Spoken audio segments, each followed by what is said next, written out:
But before all of that, अगर आप लोगों को थ्रिलर और क्राइम सीरीज या मूवी देखना पसंद है then let me tell you about this movie जिसका नाम है अजान, जो कि है उत्तराखंड की पहली Garhwali murder mystery film. It is a very good initiative by Garhwali film industry. और अगर आप देहरादून से हैं तो ये मूवी सेंट्रियो मॉल में 20 तारीख को शाम 4 बजे लग जाएगी, या फिर अगर आप कोटवाड़ में हैं तो ये प्राइम सिनेमा ठंडियाल चौक के पास 20 तारीख को शाम 4 बजे लग जाएगी। और अगर आप दिल्ली में हैं तो ये 19 तारीख को जयपुरी मॉल, इंद्रपुरम और वेगस मॉल द्वारिका में शाम के 4 बजे लगी होगी। This movie has everything suspense, thrill and of course murder, which I am sure that most of you will like. So if you guys are in these places at this time then please go watch Azaan, which is produced by Asha films Ramnegi.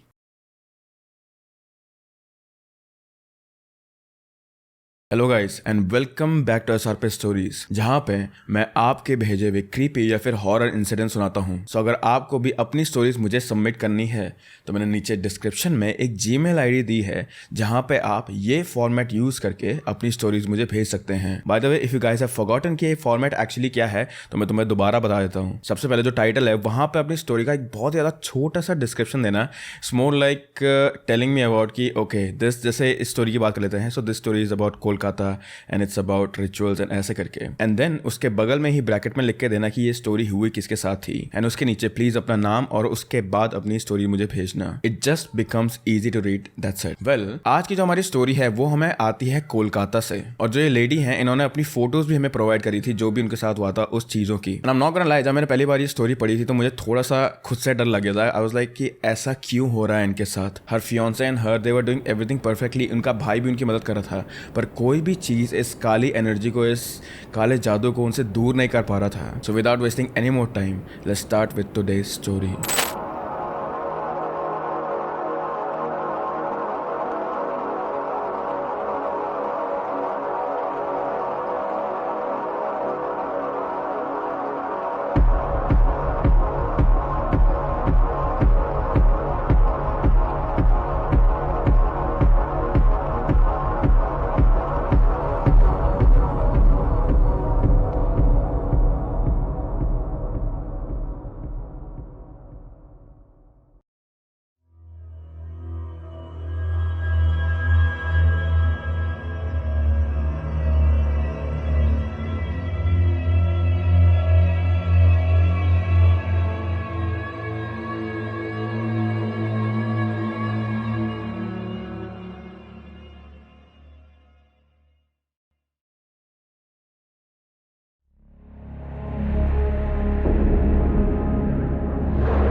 Hello, मेरा नाम Celeste है और मैं पटना की एक Christian family से belong करती हूँ।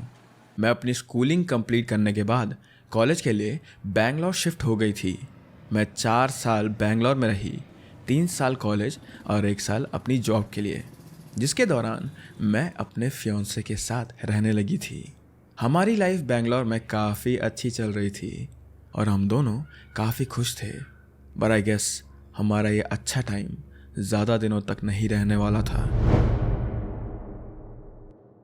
कुछ ही दिनों के बाद मेरे फियांसे का ट्रांसफ़र कोलकाता हो गया और अब हमें वहाँ शिफ्ट करना था।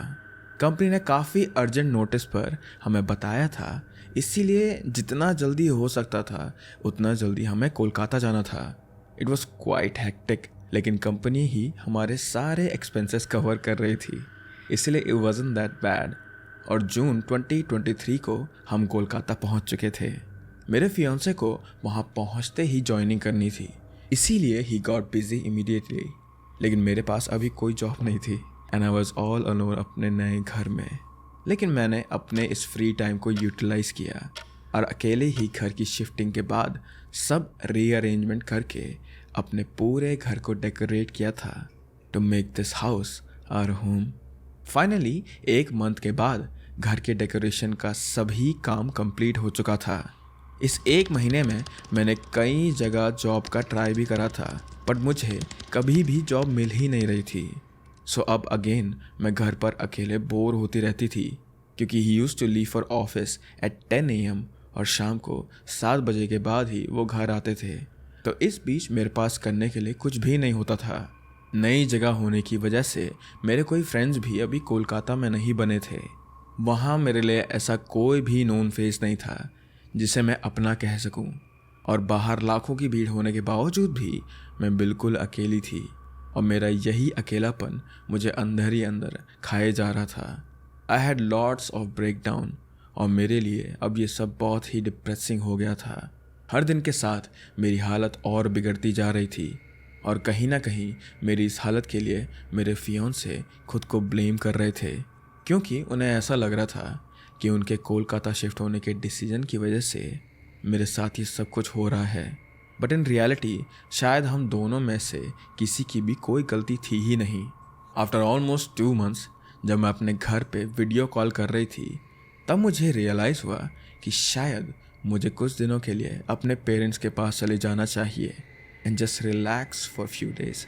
मैंने तुरंत ही अपनी फ़्लाइट टिकट बुक करी और 1 वीक के लिए मैं अपने घर आ गई। मैंने उस पूरे हफ्ते सिर्फ रिलैक्स किया और अपनी फैमिली के साथ टाइम स्पेंड किया। एंड टू बी ऑनेस्ट मुझे काफ़ी अच्छा भी लग रहा था। जब मेरे वापस बेंगलोर जाने का टाइम हुआ तो मेरा भाई भी मेरे साथ ही आया था to spend the weekend with us. अगले ही दिन क्योंकि संडे था, इसीलिए हम तीनों ने कुछ शॉपिंग करने का डिसाइड किया, जिसके लिए हम धर्मताला के न्यू मार्केट गए, जो कोलकाता का काफ़ी फेमस स्ट्रीट शॉपिंग प्लेस है। हम वहाँ गए और कुछ शॉपिंग करने के बाद हम गेट से बाहर निकलने ही वाले थे कि तभी सडनली मुझे ऐसा लगा जैसे किसी ने मेरी वेस्ट पर ज़ोर से पिंच किया है। I immediately stopped.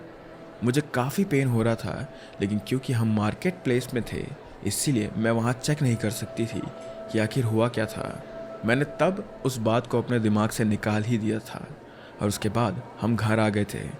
घर आने के बाद जब मैं अपने क्लोथ्स चेंज कर रही थी तो मुझे फिर से अपनी वेस्ट पर बर्निंग सेंसेशन फील हुआ। मैंने अपने फियांसे को बुलाया टू सी प्रॉपर्ली। वो देखते ही उन्होंने मेरे भाई को बुलाया and both of them they looked scared, और उन्हें देख के मुझे भी अब डर लगने लगा था। मेरी वेस्ट पर एक छोटा वूंड था विच वॉज ब्लीडिंग। मेरे भाई ने उसे क्लीन करा to get a clear picture, और देखने से ऐसा लग रहा था जैसे किसी ने ब्लेड से वो कट करे हों। हम सभी काफ़ी घबरा गए थे और सबसे पहले हमारा शक इसी बात पे गया कि शायद किसी ने मुझे इन्फेक्ट करने की कोशिश करी है, क्योंकि अराउंड 2012 पटना में ऐसे कई केसेस आए थे that someone is going around cutting people with AIDS infected blades. लेकिन मेरे फियांसे और मेरे भाई ने मुझे ये समझाया कि प्रोबेबली शॉपिंग प्लाजा से निकलते वक्त मैं किसी चीज़ से टकरा गई होंगी और ये चोट मुझे उस समय लगी होगी, और मैं भी वर्स्ट के सिनेरियो पर जंप नहीं करना चाहती थी, इसीलिए मैंने भी इस पर ज़्यादा ध्यान नहीं दिया। अगले दिन मेरा भाई वापस जा चुका था और मेरे फियांसे को भी कुछ दिन के लिए वर्क फ्रॉम होम मिल गया था and I was very happy about it. Wednesday को सुबह मैंने ब्रेकफास्ट बनाया और हम दोनों साथ बैठकर ब्रेकफास्ट करने लगे। तभी सडनली मुझे अपने शोल्डर पे वही सेम बर्निंग सेंसेशन दोबारा फील हुआ। मेरे फियांसे ने चेक किया तो मेरे शोल्डर पर 3 कट के निशान थे and again it was bleeding. मैंने तुरंत उन कट्स को वॉश किया, लेकिन मेरा इतना वॉश करने के बाद भी ब्लीडिंग रुक ही नहीं रही थी। अब मैं अपने घर पे थी, लेकिन फिर भी इन कट्स का लगना अनएक्सप्लेनेबल था हमारे लिए। हम दोनों को समझ नहीं आ रहा था कि ये मेरे साथ आखिर हो क्या रहा है। कुछ घंटों के बाद मेरे बैक पे मुझे फिर से सडन पेन फील हुआ एंड अगेन वहाँ भी कट्स थे एंड ब्लीडिंग हो रही थी वहाँ पर भी। And now I was panicking, क्योंकि मुझे ये कट्स आउट ऑफ नोवेयर ही आ रहे थे, इसलिए मेरे फियांसे को भी ये सब पैरानॉर्मल लग रहा था। उन्होंने इन वुंड्स पर होली वाटर डाला इन होप्स कि शायद उससे मुझे कुछ रिलीफ हो, पर जैसे ही मेरी बॉडी पर होली वाटर टच हुआ वैसे ही मुझे बहुत ज़्यादा पेन होने लगा था। मुझे ऐसा लग रहा था जैसे मेरे बॉडी के अंदर कोई जल रहा हो। मैंने चिल्लाते हुए अपने फियांसे को अपने वुंड्स पे कोल्ड वाटर डालने के लिए बोला, लेकिन किसी भी चीज़ से अब मुझे रिलीफ नहीं मिल रहा था। अब हम दोनों को ये पक्का हो गया था कि ये सब नॉर्मल नहीं है। And most probably I am under some negative energy. And I remember कि हमारी फैमिली में जब भी किसी को ऐसा लगता है कि उन पर कोई बुरा साया इफेक्ट कर रहा है, तो उनकी सोल को साफ करने के लिए और उस बुरे साये को उनकी बॉडी से निकालने के लिए एक एग की हेल्प से उनका ऑरा क्लीन किया जाता है। इसीलिए मेरे फियोंसे ने भी मेरे ऊपर एग क्लेंस करने का डिसाइड किया। एग क्लेंस करने के लिए हमें एक भरे हुए ग्लास के पानी में एक अंडा डालना था, और यही करने के लिए जैसे ही मेरे फियोंसे ने किचन से ग्लास उठाया और वो बस ग्लास पकड़े हुए थे, वैसे ही वो ग्लास पूरा टुकड़े टुकड़े हो गया था। अभी तो हमने क्लेंस स्टार्ट भी नहीं करा था और वो ग्लास फिर भी टूट गया था। ये देखकर हम दोनों बहुत घबरा गए, और अब इतना तो क्लियर था कि ये सिचुएशन हमारे कंट्रोल से बाहर हो गई है। हम सीधा अपने घर के पास वाले चर्च में गए और हमने वहाँ से कुछ मदद मांगी। जब हम घर से निकल रहे थे तो वहाँ बहुत तेज बारिश होने लगी थी, जिसके कारण हमें ड्राइव करना बहुत मुश्किल हो रहा था। बट जैसे तैसे करके हम चर्च पहुँच गए। चर्च में एंटर करते ही मेरी पूरी बॉडी गर्म पड़ने लगी थी। बाहर बारिश की वजह से मौसम काफ़ी ठंडा हो गया था, but still I was sweating. हमने कुछ देर वहाँ प्रीस्ट का इंतज़ार किया, और उनके आते ही मेरे फियोंसे ने उन्हें सब बता दिया जो भी मेरे साथ हो रहा था। उन्होंने मेरी तरफ देखा और बस इतना कहा, ब्लैक मैजिक।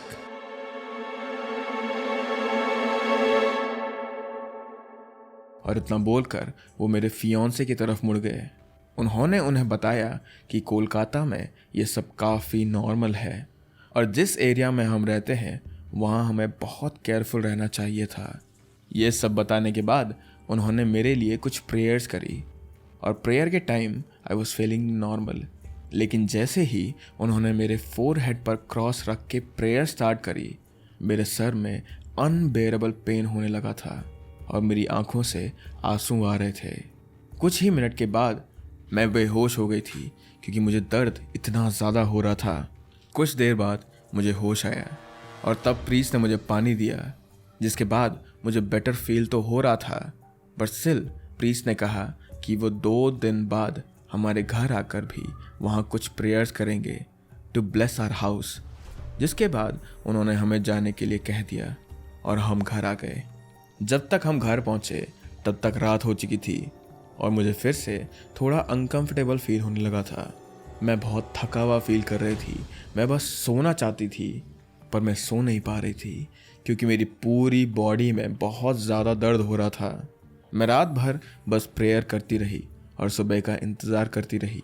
अगली सुबह मेरे फियोंसे को ऑफिस जाना था, इसीलिए वो बाहर से ब्रेकफास्ट लेके आए और हम दोनों ने साथ बैठकर खाना खाया। And everything felt normal, at least for some time. Breakfast के बाद वो ऑफिस के लिए निकल गए और अपना माइंड डाइवर्ट करने के लिए मैं घर की सफाई में लग गई। जब मैं बर्तन धो रही थी तो मुझे सडनली ऐसा फील हुआ कि मेरे थाई पर से पानी ड्रिप कर रहा था, पर जब मैंने देखा तो वहाँ पानी नहीं बल्कि खून था। मेरी थाइस पर एक बड़ा सा कट लगा हुआ था और उसमें से बहुत ज़्यादा खून निकल रहा था। मैंने तुरंत प्रीस्ट को कॉल करा और उन्होंने कॉल पर ही मेरे लिए कुछ प्रेयर्स बोले फॉर सम टेम्पररी रिलीफ। जिसके बाद मेरा पेन और ब्लड दोनों उस टाइम के लिए तो बंद हो गए थे, बट अभी भी हर दिन मेरे रैंडम बॉडी पार्ट्स पर कट आ रहे थे और मेरा बॉडी पेन तो अब परमानेंट ही हो चुका था। ये सब होते होते अब 1 हफ्ता हो चुका था और मुझे अभी भी कुछ रिलीफ नहीं मिला। इसीलिए हम दोनों ने अपने घर जाने का डिसाइड करा। नेक्स्ट वीक वेंसडे को मेरे फियोंसे अपने ऑफिस के लिए निकले और क्योंकि हमें घर के लिए निकलना था इसीलिए मैं अपना लगेज पैक करने लगी थी।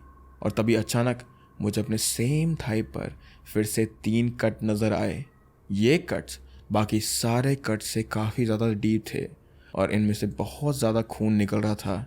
उन्हें देखते ही मेरी आई साइट ब्लर होने लगी और मुझे ऐसा लग रहा था that I am going to pass out. कैसे भी करके मैंने अपना फ़ोन उठाया और अपने फियोंसे को कॉल करा और उन्हें जितने जल्दी हो सके उतने जल्दी घर आने के लिए बोला मैंने। उनके घर आते ही आई जस्ट लॉस्ट इट। मैं बस ज़ोर ज़ोर से रोने लगी क्योंकि मुझे बहुत हेल्पलेस सा महसूस हो रहा था। हमसे जो हो सकता था हम वो सब कुछ कर चुके, लेकिन फिर भी कुछ ठीक नहीं था। घर वापस आने से पहले हमने एक और चर्च में जाने का डिसाइड किया। वहाँ जाकर हम वहाँ के प्रीस्ट से मिले और उन्हें भी हमने सारी बातें बता दी। उन्होंने मुझे एक क्रॉस दिया और उसे तब तक अपने पास रखने के लिए बोला जब तक मुझे रिलीफ न मिल जाए। उस क्रॉस की मदद से मेरे बॉडी का पेन काफ़ी कम हो रहा था और तो और अब मुझे कट्स भी नहीं आ रहे थे। मैं अपने घर पटना आ गई, जहाँ मेरी मदर मुझे फातिमा सेंटर लेके गई, जो काफ़ी मिराकुलस श्राइन है, जहाँ जो भी या तो काली शक्ति से या फिर किसी ऐसी चीज़ से अफेक्टेड है जो कि इंसान देख नहीं सकता है, वो सब वहाँ हील हो जाते हैं। मैं वहाँ पहली बार ही गई थी, पर एक हफ्ते में ही मुझे काफ़ी आराम फील हो रहा था। इसीलिए मेरी माँ ने मुझे सजेस्ट किया कि जो भी मेरे साथ हुआ है उसे नोट करके वहाँ के प्रीस्ट को मैं दे दूँ, जिससे वो मेरे लिए प्रेयर कर सकें। उन्होंने मुझसे कहा कि अगर मैंने कभी अपनी लाइफ में किसी और को दुख पहुँचाया है या मैंने कोई सिन किया है तो उन सभी के लिए मुझे माफ़ी मांगनी चाहिए। इसीलिए जैसा मेरी माँ ने मुझे करने के लिए कहा, मैंने वैसा ही किया। मैंने एक नोट में सब कुछ लिखकर वहाँ के प्रीस्ट को दे दिया और उन्होंने मेरे लिए प्रेयर्स भी करी। I was feeling way better now. अब मैं श्राइन रेगुलरली ही जा रही थी और वहाँ के मासेस भी अटेंड कर रही थी। एक बार मास अटेंड करते हुए मुझे ऐसा लगा जैसे मेरे पीछे से कोई भाग के गया हो। मैंने तुरंत पीछे देखा, लेकिन मुझे कोई भी नज़र नहीं आया। मेरी पूरी बॉडी पे गूज़ बम्स आ रहे थे। मैंने खुद को पूरी तरह से भगवान को समर्पित कर दिया था, जिसके बाद मुझे बहुत ही ज़्यादा आराम फील हो रहा था। मुझे ऐसा लग रहा था जैसे मेरे शरीर में कोई वेट ही नहीं है और मेरा पुनर्जन्म हुआ है। I was feeling completely different और उस दिन के बाद से मुझे कभी भी ऐसा कुछ दोबारा फील नहीं हुआ और ना ही फिर मेरे साथ ऐसा कभी उस घर पे कुछ हुआ। And now I am all good again. Well, that is it for today's video. I hope that you guys liked it. And again, अगर आपको भी अपनी स्टोरीज मुझे सबमिट करनी है, then please go into my description and मेरे Gmail ID पे मुझे अपनी स्टोरीज भेजिए. And don't use AI. अपनी वाली स्टोरीज भेजना मुझे. Well, that was it for this week's video. I hope that you guys are happy and healthy. And मैं आपसे मिलता हूँ अगले हफ्ते. Bye bye.